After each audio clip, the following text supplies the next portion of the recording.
Hello friends, आप लोग कैसे हैं। आशा करता हूँ आप लोग अच्छे होंगे, स्वस्थ होंगे, मस्त होंगे। तो यूपी कैडेट की जो ऑफलाइन काउंसलिंग होने वाली है उसकी सीट मैट्रिक्स आ चुकी है। तो बीबीएससी और एएच की कितनी सीटें भी वैकेंट हैं, कितनी सीटों पर भी एडमिशन होना बाकी है, फ्री सीट कितनी है, पेड कितनी है और एनआरआई कितनी है, उन सीटों की हम बात करेंगे बीबीएससी एंड एएच की। ओके, और आप लोगों को पता होगा ओनली 2 यूनिवर्सिटियों में ही बीबीएससी एंड एएच की सीटें हैं। एक आचार्य नरेंद्र देव अयोध्या और दूसरा सरदार वल्लभ भाई Patel university of agriculture and technology कहाँ है, मेरठ। उसकी हम बात करेंगे। सबसे पहले हम बात करेंगे अयोध्या यूनिवर्सिटी की, आचार्य नरेंद्र देव में। आचार्य नरेंद्र देव में अगर मैं बात करूँ फ्री सीट्स की, तो जर्नल में पीडब्ल्यूडी की अभी एक फ्री सीट है। बीबीएससी एंड एएच में एक फ्री सीट है, पीडब्ल्यूडी की फ्री सीट है अभी एक जर्नल में। ओके, ओबीसी में एक फ्री सीट अभी बाकी है, ओबीसी में एक फ्री सीट अभी है आचार्य नरेंद्र देव में। ओबीसी की फ्रीडम फाइटर की भी एक सीट है, फ्रीडम फाइटर की ये सीट है। अभी मैं पीडब्ल्यूडी, जर्नल, फ्रीडम फाइटर और जो ये सारी हैं वो मैं आपको बता दूंगा कौन कैसा क्या होता है, कैसे एडमिशन इन पर होगा, ठीक है। वो भी मैं आपको एक्सप्लेन कर दूंगा, परेशान मत होइए। पहले देख लीजिए किसमें कितनी सीटें हैं। जर्नल में पीडब्ल्यूडी की एक फ्री सीट है, ओबीसी में एक फ्री सीट है, ओबीसी में फ्रीडम फाइटर की एक सीट है। एससी में फ्री सीट अभी 2 हैं। फ्री सीट एससी वाले ध्यान दें, अभी एससी की 2 फ्री सीट हैं, कोई भी ले सकता है। और एससी का कोई भी बंदा ले सकता है। और एससी में ही पीडब्ल्यूडी की एक फ्री सीट अभी है। अब मैं बात करूं ईडब्ल्यूएस की, ईडब्ल्यूएस वाले ध्यान दें, अभी फ्री सीट एक है आचार्य नरेंद्र देव में। अब पेड सीट की बात करें, अगर फ्री सीट जर्नल में कोई भी फ्री सीट नहीं है, जर्नल में पीडब्ल्यूडी की एक फ्री सीट है और ओबीसी में एक फ्री सीट है, एससी में 2 फ्री सीट हैं और बाकी पीडब्ल्यूडी वगैरह की हैं, उस पर आप लोगों का एडमिशन नहीं होगा। अगर किसी का पीडब्ल्यूडी का कोटा है तो वो लोग जिसके पास सर्टिफिकेट वगैरह है उनका एडमिशन हो जाएगा आराम से, ठीक है। अब पेड सीट की बात करें तो जनरल में 2 पेड सीट भी हैं, जनरल में भी 2 पेड सीट हैं आचार्य नरेंद्र देव में। और ओबीसी की बात करें तो ओबीसी में अभी 3 सीटें पेड हैं, 3 सीटें पेड हैं आचार्य नरेंद्र देव में। ओके, आगे बात करें तो एससी में भी एक पेड सीट है आचार्य नरेंद्र देव, एक पेड सीट है एससी में। एसटी में भी एक पेड सीट है, एसटी में एक पेड सीट है। ईडब्ल्यूएस की बात करें तो ईडब्ल्यूएस में एक पेड सीट है, ईडब्ल्यूएस में भी एक पेड सीट है।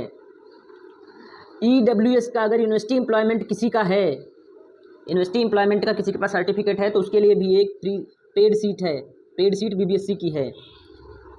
अगर जनरल में बात करूँ एनआरआई की, बहुत सारे लोग एनआरआई के लिए तैयार होंगे, तो कितनी सीटें अभी एनआरआई की किस यूनिवर्सिटी में हैं। तो वैसे भी एनआरआई की जो सीटें होती हैं वो अलॉट होती हैं ऑफलाइन काउंसलिंग में, तो आप लोग देख सकते हैं किसमें कितनी हैं। तो आचार्य नरेंद्र देव में एनआरआई की जनरल की बात करूँ तो 4 सीटें अभी वैकेंट हैं एनआरआई की जनरल में। ओबीसी की बात करें तो ओबीसी में 2 हैं और एससी में भी 2 एनआरआई सीटें हैं, एससी में 2 एनआरआई सीटें हैं, ओबीसी में 2 एनआरआई सीटें हैं, जनरल में 4 एनआरआई सीटें हैं। कहाँ, आचार्य नरेंद्र देव में। अगर मैं टोटल सीटों की बात करूं आचार्य नरेंद्र देव में तो टोटल 24 सीट्स अभी बीबीएससी एंड एएच में वैकेंट हैं। ओके, बाकी जो पीडब्ल्यूडी और यूनिवर्सिटी एम्प्लॉयमेंट वाला, इनमें कैसे एडमिशन आप लोगों का जनरल रैंक पर कैसे हो सकता है मैं अभी आप लोगों को एक्सप्लेन करूंगा। इससे पहले मैं आपको मेरठ वाली यूनिवर्सिटी का जो भी सीट है वो बता देता हूँ, उसके बाद मैं इस चीज़ को बताता हूँ। अब मेरठ की बात करते हैं तो मेरठ में जनरल में अभी एक फ्री सीट है। आचार्य नरेंद्र देव में जनरल में कोई भी फ्री सीट नहीं है, बट सरदार वल्लभ भाई पटेल में अभी एक फ्री सीट है जनरल की, ठीक है। ओबीसी में भी एक फ्री सीट है, ओबीसी में एक फ्री सीट है, एससी में भी एक फ्री सीट है, कहाँ पर, सरदार वल्लभ भाई पटेल में। ईडब्ल्यूएस में एक फ्री सीट है सरदार वल्लभ भाई पटेल में। ईडब्ल्यूएस में फ्रीडम फाइटर की एक सीट है, अगर फ्रीडम फाइटर की अगर किसी के पास सर्टिफिकेट है तो एक फ्री सीट भी है। जनरल की बात करूँ अगर पेड में तो 5 सीटें अभी मेरठ में वैकेंट हैं। आप लोग ध्यान दें, जो पेड लेने के इच्छुक हैं जनरल वाले, 5 सीटें भी वैकेंट हैं।